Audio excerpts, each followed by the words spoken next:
I'm getting right to the rude guest hotline to bring in our friend, Mr. Thor Nystrom. Thor is live down in Mobile, Alabama at the Senior Bowl. You can read all of his work, Matt Berry's Fantasy Life. Thor, what's up, dude? How are you? Man, I'm doing great. I was already juiced up from the Senior Bowl, but I was doing the Night of the Roxbury head bob as well coming in. So, yeah, feeling good, boys. That'll get you going. I was like, Oh, Emilio. All right. So I said this before you were on the air, so I'm not just blowing smoke here. If folks are into kind of the draft process and you're not following Thor, you're doing it wrong. It's at Thor KU, THORKU.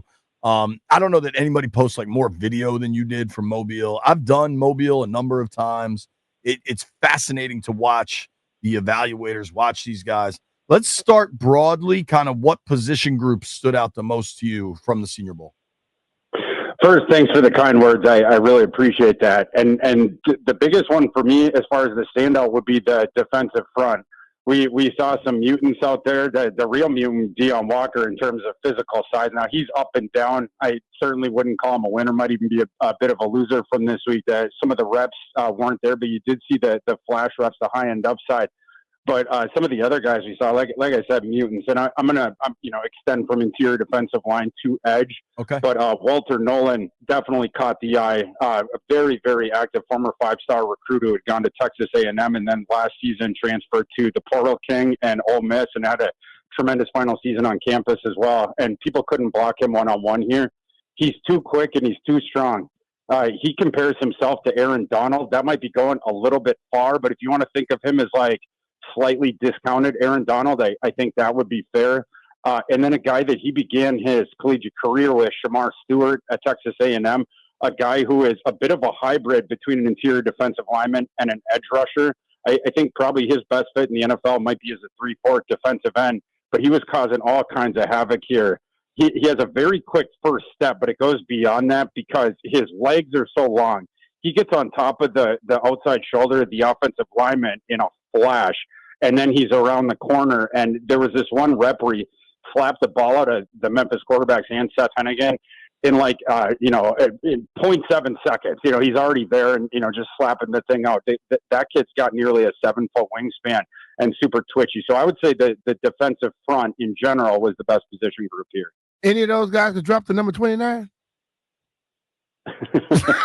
You tell me. I'm asking for a friend. Yeah, there is going to be plenty of help there available there at that slot in the late first round for sure. This is people talk about the depth of the running back class, and this is certainly very good at the running back. But you talk about the first round, we're going to see a whole bunch of interior defensive linemen go there, and then early on there in day two, just a stacked position group. And you're going to get a bit of a discount on some of those guys, maybe late first round that maybe would have gone 10 slots higher in one of these other classes the past couple of years. Good spot or good year to be needing to shop early for interior defensive linemen. I know a team that wears burgundy and gold that's probably got to rebuild their D-line in some capacity. You mentioned the running backs there also. I'm fascinated. I think Genty looks like a clear top 10, top 15 guy. But I know there's a lot of excitement about other backs, even down to day 2, day 3 guys. What were some of the running backs that stood out to you? Yeah, this might be the best running back class we've had for the last decade. In terms of the overall draft class, you have the crown jewel at the top. You have a legitimate second tier. I think that's Caleb Johnson and Omari and Hampton, big hammerbacks. And then tier 3, guys that are going to be off the board in this class before probably the middle of the second round are the 2 Ohio State kids. But in Travion Henderson and Quinshon Judkins. But like I said, way, way deeper than that. You have 30 other running backs in this class, so you're going to need to investigate deeply. There's going to be undrafted running backs in this class that are longtime NFL contributors. I ardently believe that. Good year to be needing a running back. And we had a bunch of good ones here. We didn't get to see Cam Scadaboo, which was a big disappointment for me personally because I love that kid's game coming out of Arizona State, but he had a long season, so I couldn't really blame him for the opt-out right before the event, but we still got to see some good ones and guys that are in competition for running back 6. It's a big question with this class. After those consensus top 5, who slots in right after that? Devin Neal from Kansas, a guy that we saw here has tremendous feet at 220 pounds. is a guy who is certainly jockeying for position there. R.G. Harvey is another one. Ollie Gordon. I thought Ollie Gordon did a good job this week, sort of stopping the fall of his stock after this past regular season. His counting stats basically got cleaved in half in a bad situation at Oklahoma State. They had a veteran quarterback that can't move and wasn't throwing the ball very well this year. So there was a lot of ganging up on Ollie Gordon. But again, I thought he had a decent week. But yeah, the running back class overall is just absolutely stacked this year in the NFL draft. That's great to hear. Other spots, BMitch and I have this contention, Thor, and I'm curious what you think. We're talking with our friend Thor Nystrom on the Rude Guest Hotline. Thor is down in Mobile at the Senior Bowl. He's been watching these guys all week. If you're interested in kind of the pre-draft process, I recommend following Thor at ThorKU. Washington's going into an offseason where they far exceeded expectations. They got a bunch of cap space, but they also have a bunch of these kind of veteran one-year contracts they're going to have to make some decisions with, right? BMitch and I both are of the mindset to not go top of the market spending at receiver because there's just so many good receivers year after year after year of coming out in the draft. Mm-hmm. What's this receiver class look like? And do you agree with kind of the central premise that as passing offenses and 7-on-7 has proliferated so much across the country, I mean, into high school, that these kids just come in at more ready to play than they have in previous generations? For sure, and in general, yes. And the different sort of options that you get. Like I think of like a pass catching core as a basketball team. You don't want 4 or 5 power forwards on the floor at the same time. You want the different body types and the different games of the 4 pass catchers that you're deploying. And we get the wider range of those now in the modern game, right? Where you go back 15 years, everyone just wanted the tall boundary receivers. And now you have, like, for instance, a guy like Tez Johnson. I was talking to him on the field after practice yesterday, and I was like, there's not many guys out there, that we can compare to a 155-pounder. But he was like, oh, I was just texting Tank Dell in the locker room right before I came out here. It turns out that him and Tank Dell are really good friends, and they text all the time. And Tez is asking him, for advice for the NFL. Back in the day, we wouldn't have had a guy like that have an opportunity to play in the NFL.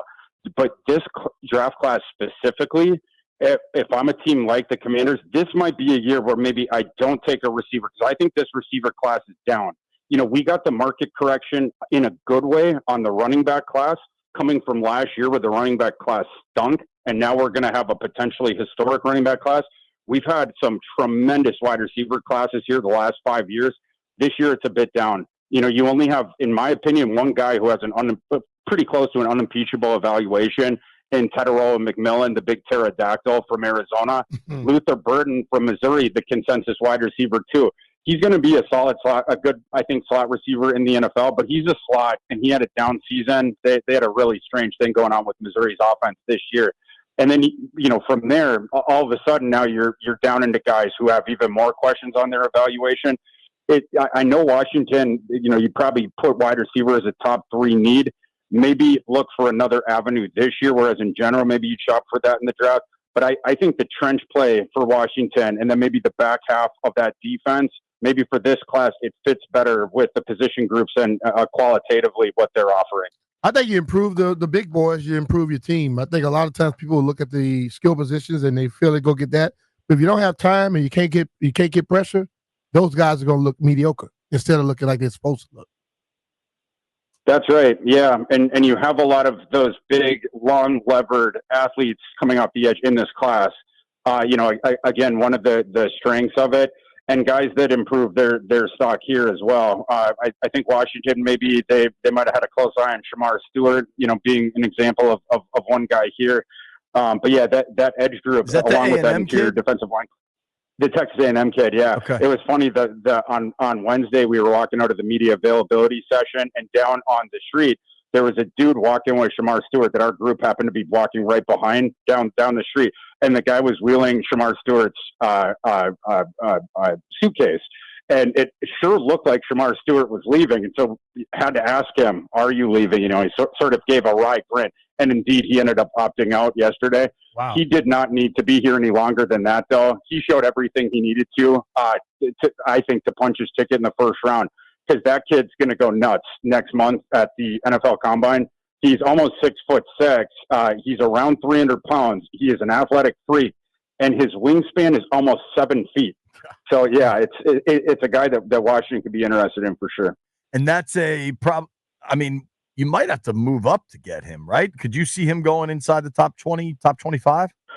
Yeah, that's the only bad news I have for Commanders fans on that account. I think prior to this event, that's around where he was getting mocked. His late first, could even fall into early second, because it's a kid who's always had the physical ability.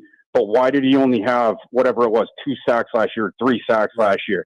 And that was the question, he got asked a million times this week. Why did you look so awesome out there on the practice field? We know what your measurables are.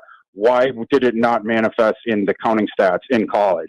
We've had a bunch of examples of this. And the Danielle Hunter coming out of LSU is a great example of a guy who had a bunch of pressures, but they did not convert into sacks in college. And so your question for him there was why. That was an example of a guy who they ended up getting converted into sacks in the NFL. Jerry Tillery might be an example of a guy who had a bunch of, now this is an interior defensive lineman, but at Notre Dame, he had a bunch of pressures that were not turning into sacks. And it just turned out that was sort of a mirage. But yeah, that's the big question with Stewart. And he was saying, well, I have to get better at finishing the plays. I was on the doorstep so many times. I just have to get better at finishing plays. We saw that at the Senior Bowl. So he, started addressing one question about his evaluation, but it's something that evaluators are going to be looking at with them. Last one for me, the big kid, Jack Sawyer from Ohio State. Is he down there this week? Because I've seen a lot of connections between Washington and Sawyer. And as far as the off the field brotherhood culture kind of guy, he seems like he would check every box. Yeah, and he sort of carved out a granite too, and it feels like we see guys like that going to the NFL, and the floor is really, really high there. Yeah, right. Exactly. It's an active. Yeah, it's an active guy that plays both ways, and we saw him excel. Both setting the edge and then getting after the quarterback, and we saw the concept proven over multiple years at the highest level of college football. So yeah, I think you have that super duper high floor. Unfortunately, we didn't get to see him because some of all the Ohio State kids and 1 or 2 of the Notre Dame ones, although we saw a couple more of the Notre Dame ones, opted out prior to the event because we had the unprecedented thing of those kids that played 16 games this year, right? Yeah, so they literally are coming off an NFL season, which you've never seen college guys before. 4 extra games, yeah. So you can forgive those guys a bit. They made the national title game. You can forgive them for opting out of the event. But yeah, unfortunately, we didn't get to see Sawyer. Last one is Restrepo, the Miami wide out there. I like that kid. Yeah. Restrepo is not going to blow anyone away with his measurables. But it's a guy, you watch his game, it's going to grow on you really quickly. Totally tough. What he is, he's sitting dead red as an NFL long-term slot. Right. You're getting the efficiency from Xavier Restrepo. He is going to get off the line and he's going to get open really, really quickly. He's like an Edelman when I watch him. Yeah. The clockwork type efficiency guy, and then super reliable. When the ball's on the doorstep, it's a guy like Josh Downs coming out a couple of years ago. It's like, yeah, he's confined to the slot and he's not an athletic freak, but I know what he's going to be in the NFL. Restrepo, I think he's going to be a mid-round pick. He's not going to, impress anyone at the Underwear Olympics next month in Indianapolis. Right. But you flip on the tape, he is open every single play. Why did Cam Ward throw him the ball a metric ton of times last year? And the year before when the passing offense wasn't nearly as good? Tyler Van Dyke and the other kid, they couldn't stop throwing to Xavier Restrepo because he's open every single time. And we saw that here as well. The route running, he just has such an advanced feel for it. And then the efficiency of his footwork, the acceleration out of cuts, it's just like a watchmaker. So yeah, I appreciate Xavier Restrepo's game quite a bit too. He's gonna be a guy that got to throw away the measurables and look at the tape. Look at the tape, man. Thor, that's it. He's just a football player. Totally. We appreciate you, bro. Thank you for making time, and maybe we could do it again in a month. Appreciate or so. You, man.